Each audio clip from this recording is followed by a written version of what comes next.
Hello and welcome to another episode of Rebel Rogue, where today I will be showing you how I like to paint Death Korps of Krieg. Rebel Rogue. For those unaware, the Death Korps of Krieg are quite an elite regiment of the Imperial Guard, or group of regiments of the Imperial Guard. They hail from the planet of Krieg, which is an apocalyptic wasteland, absolutely desecrated during a great sort of, I suppose it was civil war, wasn't it? In which, well, all the traitors who were once on Krieg were utterly destroyed, and those that were left had to go underground. In the physical sense, not the metaphorical sense. They literally went underground and lived in hive cities. The troops of the Death Korps of Krieg are experts in siege warfare and attrition. So today I'm going to show you how to paint them. The first colour that you will need is Field Blue by Vallejo Model Colour. We'll be painting this on all of the greatcoat of this 3D printed Krieg Commander, and for this task I'll be using a humble size 2 detail brush. Got a good size tip, good size and belly to the brush, and well, I recently dug these out of my collection because I remembered I had them and decided I'd try them out and decided I really like this one. They're quite nice. But before you go out and buy them, I am hoping to get a different set of brushes at some point. Natural hair, these are synthetics, but I'm hoping to get some natural hair brushes. So don't be too swift with buying these. These are relatively expensive, so I'm looking to get some that are quite a bit cheaper. But they're natural hair, sable hair. So yep, painting it on all of the greatcoat and the arms and the sleeves. And if you were doing, say, I'm painting some proxies for a friend, and they're like World War I Germans. So for them, I like to paint just the top portion of the tunic in this Field Blue colour.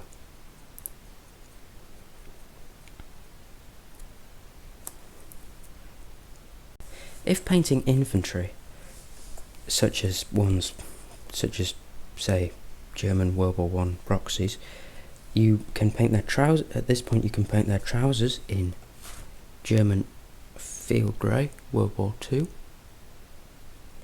and their helmets also. But as this is a commander, captain sort of person, I'm just going to miss that out. I'm going to paint his helmet in a different colour at a later stage.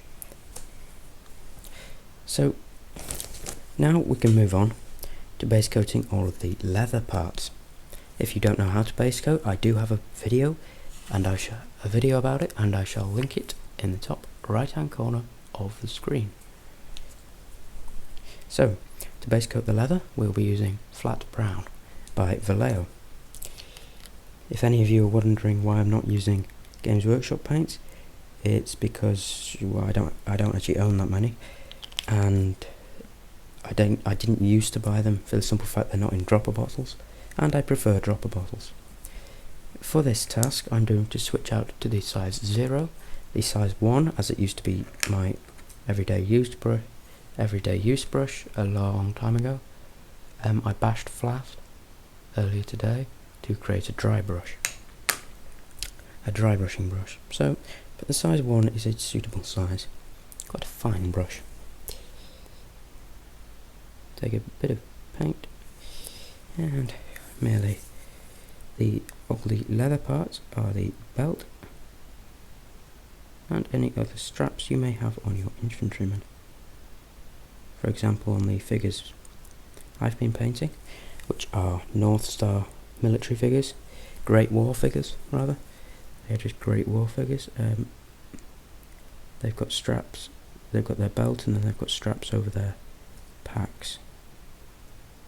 And if, like me, you've missed little bits, you can touch them up before we go on to the wash stage. Now, it is very important when doing this scheme that you base coat everything first. You do all your base coating before you move on to the washes. because the washers are essentially the final point on the scheme that really bring everything together. This is sort of a company commander I'm painting here. Company commander could be a marshal, could be a field officer. It's just a company commander. It's a 3D print. We found it on Thingiverse and my friend printed it off and sent it to me to paint. He mainly does the painting and I mainly do the painting rather, and he mainly builds terrain and gaming tables and that sort of thing. He's currently building an 8-foot by 4-foot trench table for Warhammer 40,000, and it should be nice to see the Death Korps of Krieg on it. If, for example, your model has any of these sort of bags, satchels, or the gas mask canister, if, for example, you are using World War I Germans, then you can paint them in this leather colour.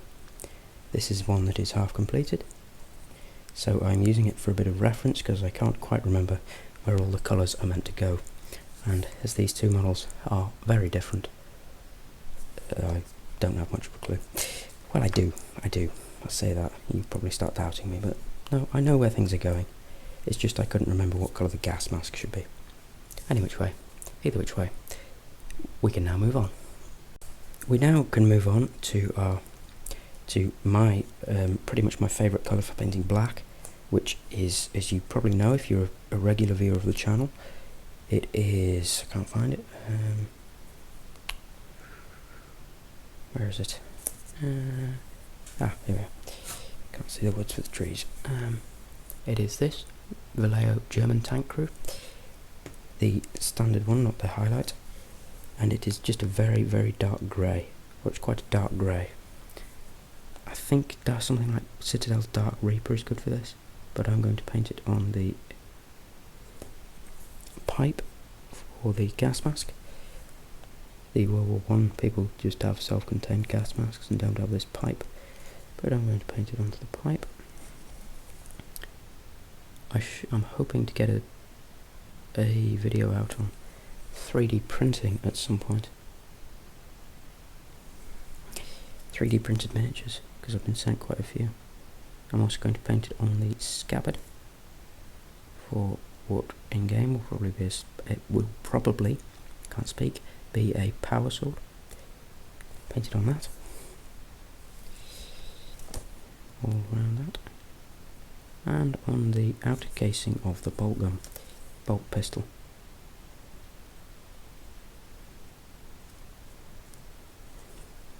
Outer casing of the bolt pistol.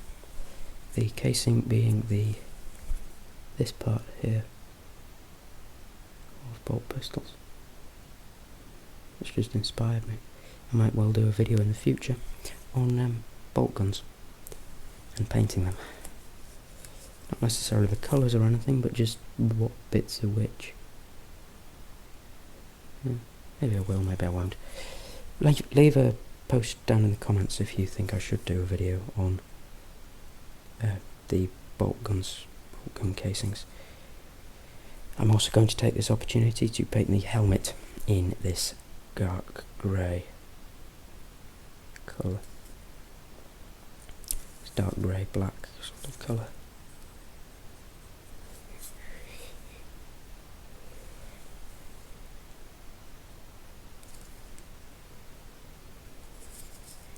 I like to paint all the officers and NCOs and the sergeants,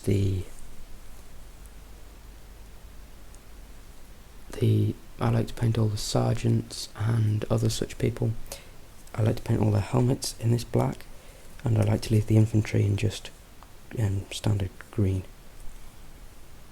The next step is to take our very, very fine brush and paint all the buttons, and just the buttons and the Imperial Eagles and such like in Retributor armour. So the buttons being here, I'd say mostly just for your captains and such like, only on the more important characters, but I paint the buttons gold. Rather than the less important infantrymen. Or the less high ranking.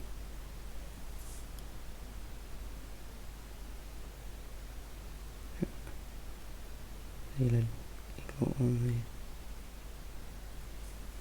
belt there.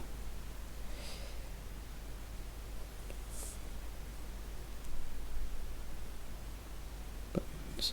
And the eagles everywhere, it seems. I'm just going to paint the whole of this plate and then pick out the details on it later on.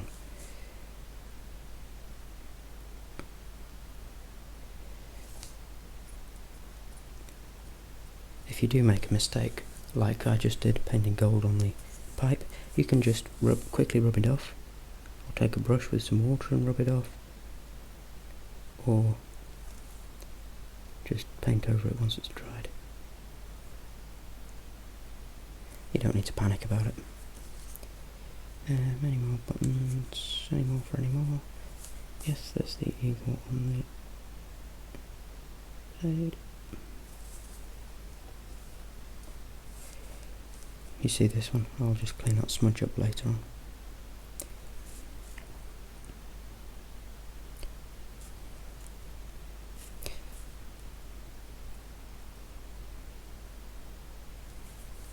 Yeah.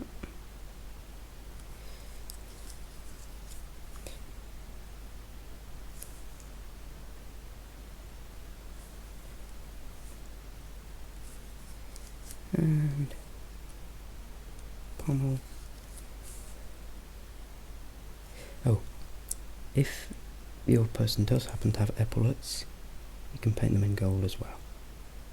Forgot about that bit. And so basically, do that and then just tidy up with any of your other colours where you may have overspilled. The next colour that we want to apply is a khaki colour. I'm using the Vallejo game colour, aptly named khaki, but you could use any khaki that you would like. Citadel Zandri Dust is a very good alternative. Slightly darker than this khaki colour, so you may want to brighten it with something, such as mixing in something like Screaming Skull.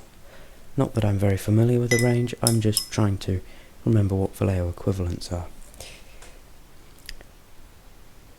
So we are painting this khaki colour onto the gas mask of this model, and onto the, you can also paint it onto any of the perhaps blankets or such like that World War I figures may have. I try and cover the whole face with this colour, whether or not it's under a gas mask, as I like to imagine that they're wearing full gas masks.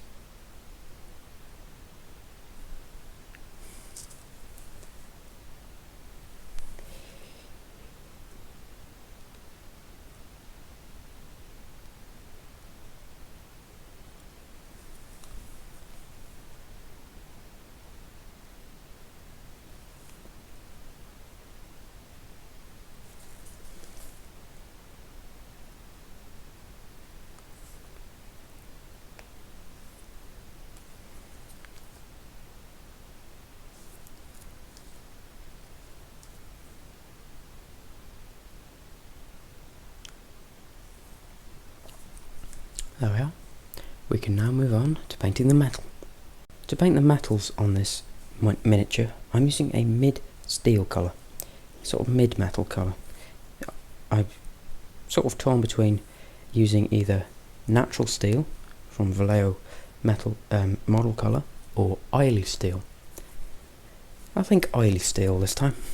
You can mix and match, it gives you a bit of variety between your army. They're roughly the same tone, but the oily steel is slightly browner. It's quite hard to explain, but it's got a slightly different tone to it. It's the same sort of shade.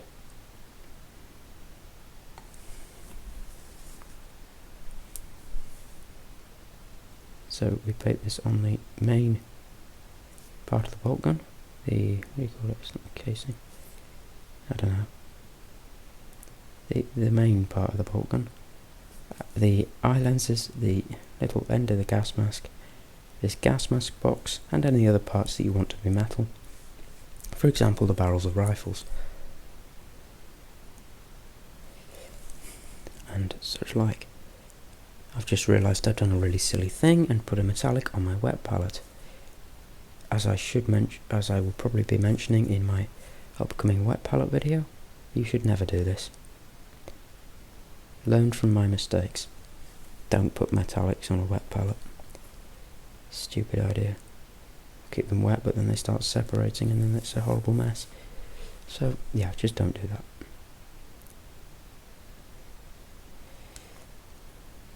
On this model I'm also going to paint the greaves, which appear to be covering part of the boots.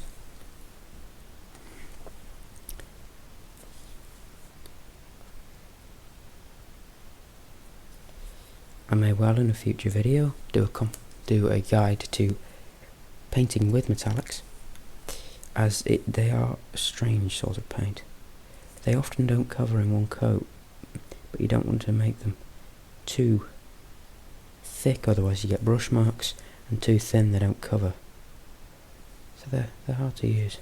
I'd say they're easier to use for an airbrush sometimes, as long as you've thinned them right, but then they're a nightmare to clean. So yeah, some might say just always do non-metallic metal, but that's just harder, a lot harder, especially when you're just painting little things like buttons. Imagine having to go through about 10 hours to paint each button. It'd be hideous.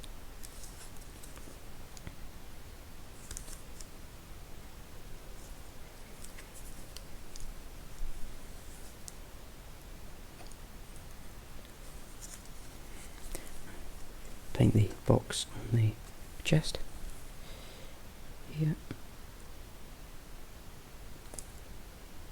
As long as you've got a good tip to your brush, then you should be able to do this, but as you can probably see, my brush is splaying like crazy. It's just a thing with these Humbrol brushes. They're nice, they're soft and nice, but you've got to be aware that they will splay. It can be solved quite simply, but by just dipping them in water, but just something to be aware of.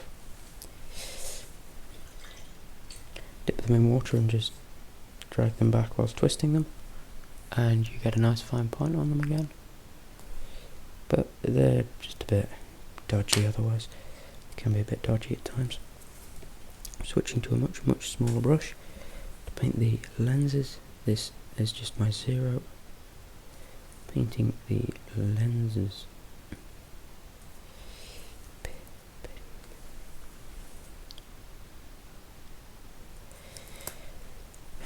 If you've got a very nice brush, such as a Raphael 8404 series, then you can probably use a much larger brush than this to paint fine detail, but I would not recommend using it to paint metallics, as this could cause much less life on your brush. So, this is a pretty much flat colour model, and ready to go onto the wash stage. If you so wanted to, just as a side note, you could easily leave it at this point and not go any further, but it's nice to add the sort of liquid talent extra definition that a wash gives. So, I'll see you after. Now we can move on to the wash step. The first wash that we will be applying is a black wash to all of the coat, to the greatcoat, the metal, the black, and and the boots. Don't forget the boots. So, I will link a video in the top right hand corner if you want to see how to use washers correctly. But I won't go because, well, watch it. I'm not going to go through it here because it's a good idea to watch that video, especially if you're a beginner. If you're not, then feel free to not watch it, but it's always useful. So, being careful to apply it across the coat. This should help to darken down the coat and, well, prevent it from looking too blue. Unfortunately, this black wash is a bit blue. here, it's got a bit of a blue tinge, but I suppose that does help keep the greyness in it. It helps to keep a bit of the blue. It's just to tone it down and stop it appearing too flat, as there are quite a few nice details on this coat. Of course, if you are painting more detailed, say, metal figures, then this is sort of an essential step across. And if you are painting, say, German infantry or something similar, like I've been doing with these, then you would apply it to the upper coat and the boots and metal only. You would leave the other parts to be hit with a brown wash. I have found, just a quick thing, that a black wash over gold is a really nice effect. If you want quite an old looking gold, quite antique, but then a brown wash is good if you want it to look quite new. In this case we do want our gold looking quite new, so we will just be using brown.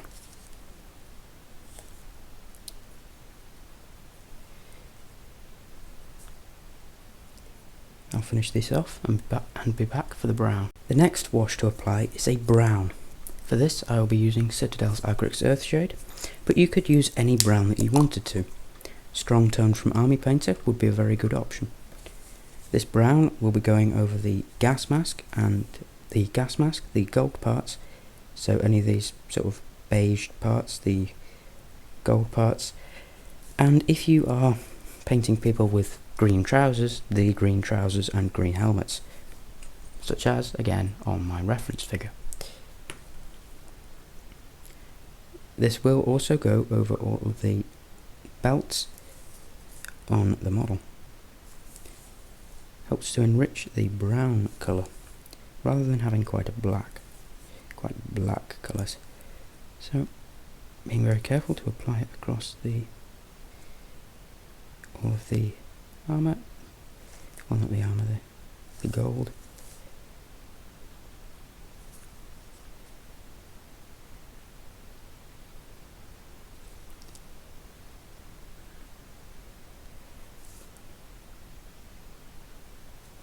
And the brown parts of the model.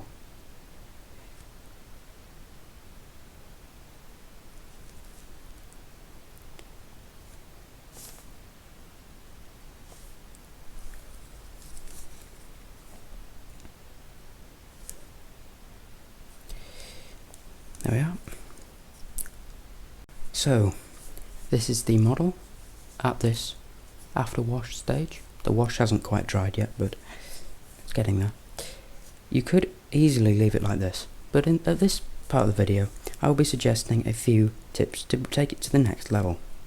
Firstly, you could reset the base colour on all of the colours.